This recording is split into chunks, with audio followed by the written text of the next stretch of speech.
Hi, I'm Denia Foster, and this is my friend Alexis Flowers. She is a senior graduating in December, and I was actually telling her about this class project, and she actually had a few questions that she wanted to ask, and I'm here to answer them as best as I can. So, Alexis. What is class? Class is the social rank people are assigned based on things such as their income, their wealth, their power status, or just anything that, education status, something that people have to go above and beyond to earn. What is classism? Classism is the set of practices and beliefs that have a certain weight, and we assign those people that weight based on their socioeconomic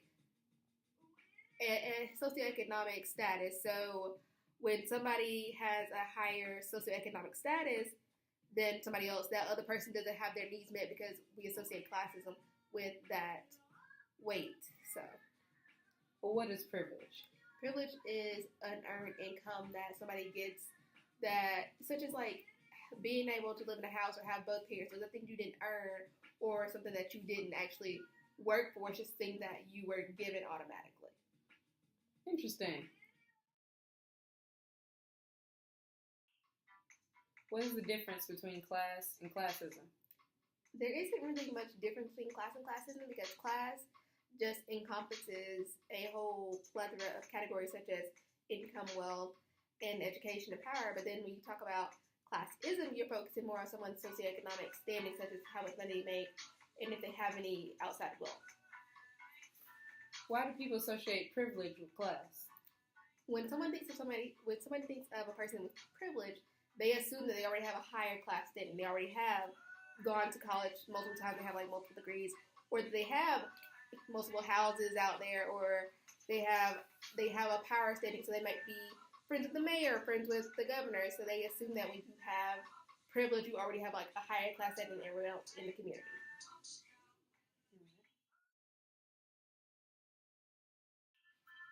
What are different class identities, and where do we see these within pop culture? We can see a lot of class identities within multiple forms of pop culture, such as media, social media, movies, TV shows, but we also see it within literature. For example, this summer I read the book The Hate U Give by Annie Thomas, and it talked about a girl named Star who we follow her journey after her friend is killed in front of her, where everybody questions if the police should be killed or not, if the police should be indicted or not. And then after he's not indicted, people start protesting, and she actually becomes a part of the revolution to get justice for Khalil. And we see within this one book several different class identities. We see the ruling class, which means that people in major institutions hold power. Excuse me. So, for example, Star's principal at Williamson holds the power to possibly get her in or out of any college she wants to go to. Then we'll see the owning or rich class, where those people have enough money and power to where working is not necessary. And I want to be a part of that group one day. And we see that with Star's boyfriend, Chris, because his family is on vacation at least half the year. Without him, he's just home with the nannies going to school. Then there is the middle class, which is separated by lower and upper. But the basic middle class is people who have some form of higher education in high school that have a pretty stable income. Now, when you get higher, that means you may have like a master's or JD, but then when you're like lower, you may just have your bachelor's degree. And we can see that within Star's uncle, Carlos, who is a police officer who has his master's degree, and he is a pretty good detective. And so we see it within his family how he interacts with them. And then there is the working class. Those people are people who have to work at hourly to get any type of income. We can see that within Vontae, who works at Star's dad's store to get money to his mom and his sisters so that they can get out of this community that they live in. Then the final class identity is lower class or poor people, and we see that just within her entire community because most of the people who she lives around either have minimum wage jobs or they don't work at all, so they're struggling to live off of welfare. And that's just the community she grows up around. So her mom is taking her out of that community to go to a different school so that she can have a better opportunity to have a higher income than they have. Well, what are the different forms of classism, and where do we see these manifested in pop culture? Well, within this book, we can see all four forms of classism. For example, we see individual classism that star battles throughout the entire book, where it's on a personal level, whether unconscious or conscious, that it's manifested within a person's ideas or attitudes or beliefs. Where she goes to Williamson, but she lives in a community, Compton kind of. She lives in a not so great community, and she has two different unconscious personalities she has. When she's with her mom and her sister, it's like, girl, how you doing? But then when she's at her friends, when she's with her friends or at school, it's like, yes, ma'am, I am going to do this. She doesn't, her black voice goes the way she uses her white voice when she's around people.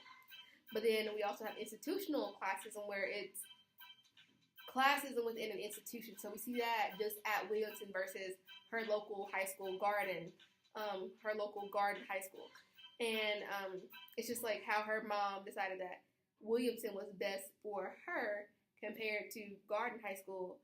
And then there's also cultural classism that star battles a lot throughout the entire book, where it's a person's cultural norms and values and practices that we see manifested throughout anything they do.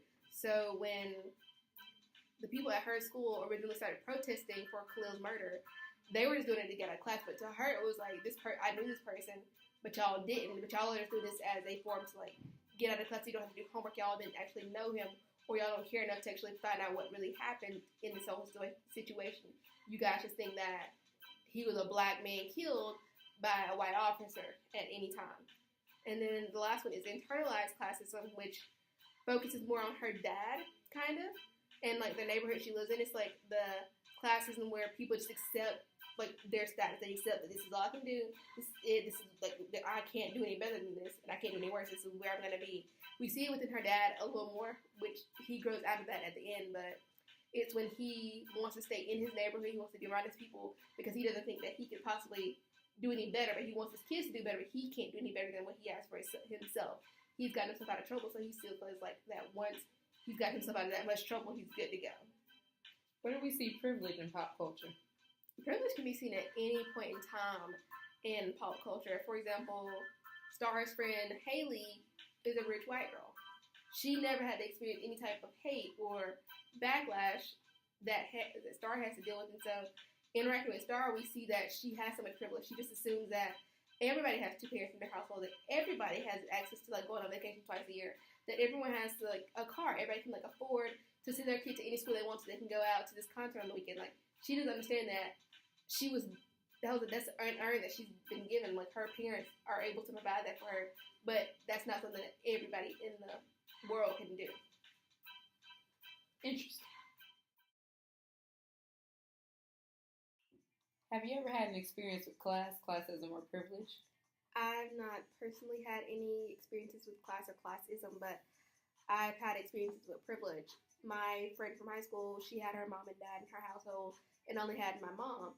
So when it came time to be in high school, when everybody was trying to like enroll in dual enrollment so they could take history or math college courses, I couldn't because I only had a single mom paying for all this, and they had mom and dad putting in money to pay for the like $500 class they wanted to take. So my friend unintentionally had like a privilege over me that she didn't realize she had at one point, and it's like she didn't earn her parents being like together. It's just like it happened, and I didn't earn or want like ask for my mom to be a single parent, but it happened, and I'm not mad. It's just like that's a privilege that people have at all times. Like, it affects how you'll have your educational potential that you could have, or it affects how you can have possible income one day.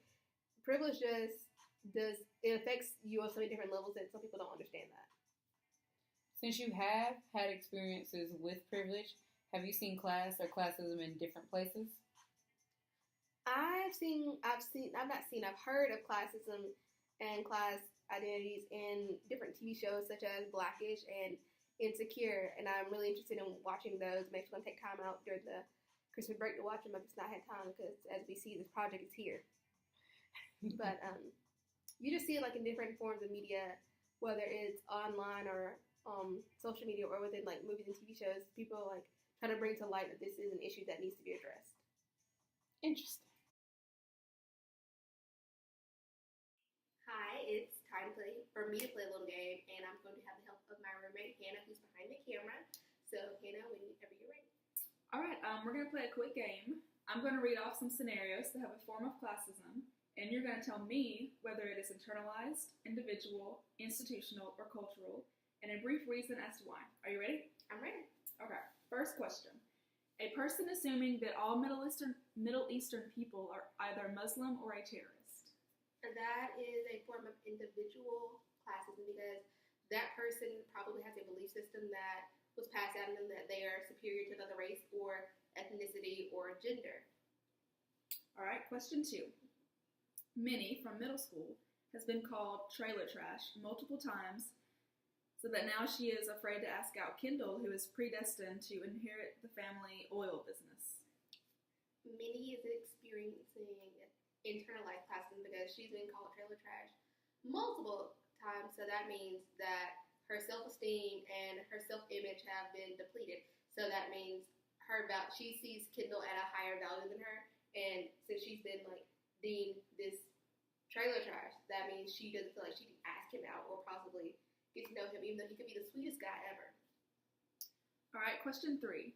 People in lower class areas aren't given the same access to healthcare.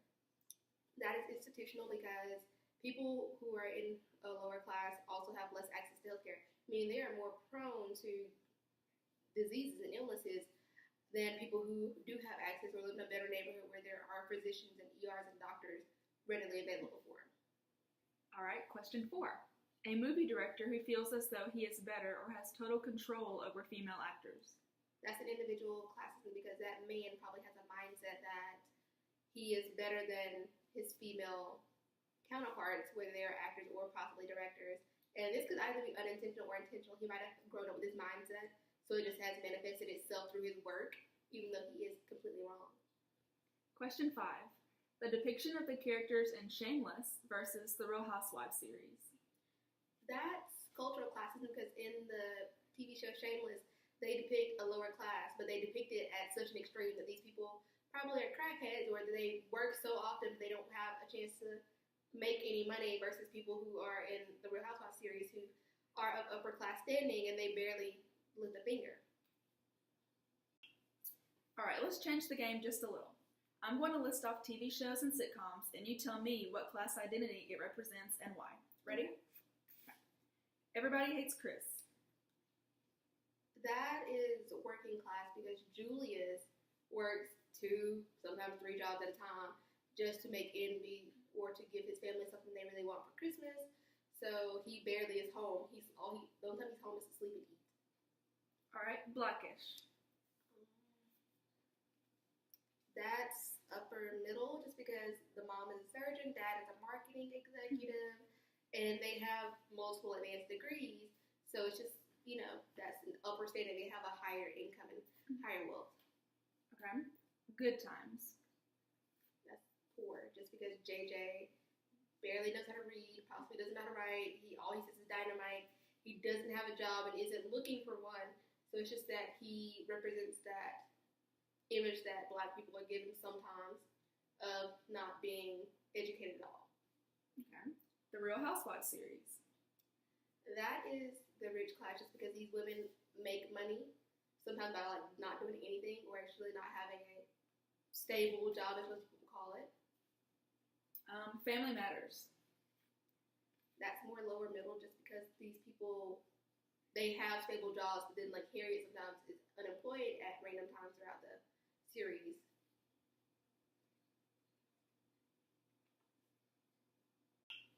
Okay, one last game. Okay. I'll give you a class identity, and you give me a TV show or sitcom that we haven't talked about, okay? Yeah, and we're going to do this, try to do this in 60 seconds, okay? I barely watch TV at all, so. Okay, ready, Okay. set, go. Working class. Okay, I can't say Julius. I don't watch that much TV, though. What's it called?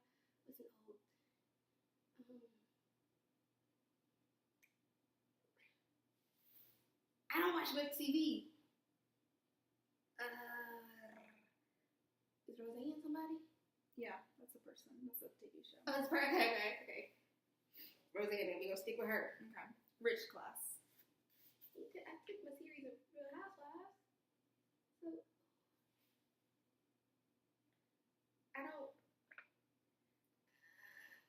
Ooh, okay, 912, either 90210 or Gossip Girl. Okay. Okay. One, wait, is that a lower class? See, my lower class got taken for, is George Lopez anybody? I know it's a TV show. Does Yep. he fit the category? Yes, that counts. Okay. You just made the timer, so good job. Okay. Well, that is all I have for this presentation. I hope you enjoyed it. Thank you.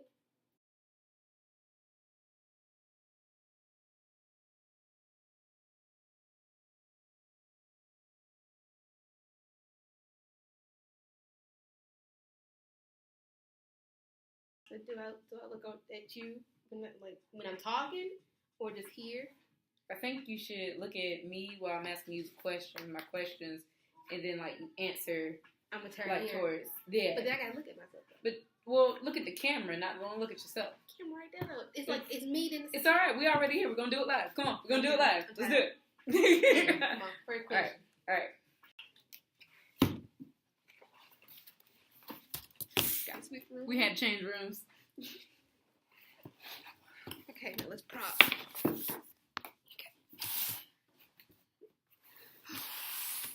Wait. Yeah. Okay, we got this. You don't have to cut that part out. My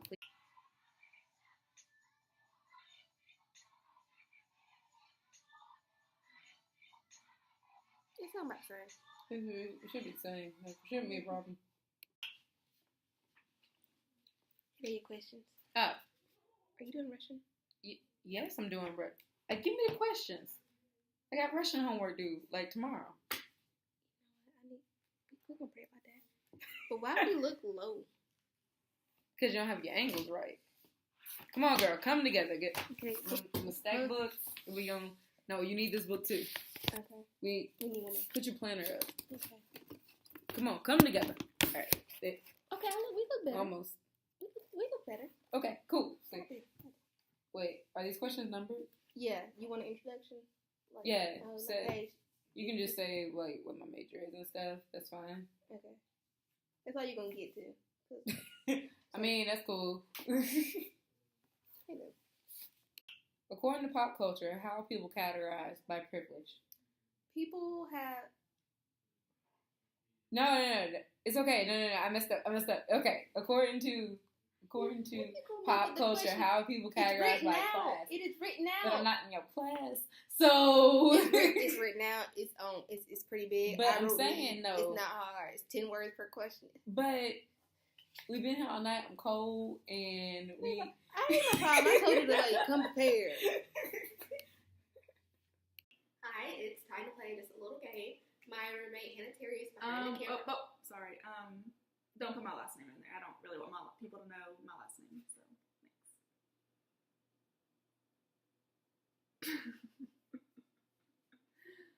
I'm serious. So don't put that in there. Just say Hannah. Or you know what? We can even change my name. Susan, maybe. It's a white name. Hannah was a white name.